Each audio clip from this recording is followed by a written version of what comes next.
अधिकारी बांधवांनो, आपण आज या धाराशिव जिल्ह्यामध्ये कल्याणराव आघाडे साहेबांचा प्रवेश झाला. काका प्रदेशाध्यक्ष, काका ह्या काकांनी प्रदेशाध्यक्ष झाल्यापासून महाराष्ट्रामध्ये एक खुणगाठ बांधली की माझा ओबीसी समाज एका छताखाली एका झेंड्याखाली येऊन आदरणीय अजितदादाचे हात, तटकरे साहेबांचे हात बळकट करण्याचा विडा आदरणीय कल्याणराव आघाडे साहेबांनी या ठिकाणी उचलला.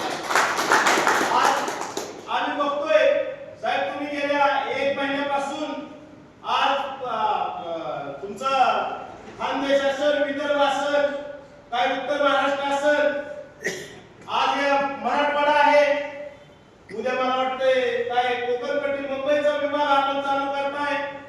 खूप जोमाने काका आपल्याला ओबीसी विभागाला प्रदेशाध्यक्ष या ठिकाणी आपल्याला खालच्या प्रदेशाध्यक्ष या ठिकाणी मिळालेला आहे. आज काकाला हे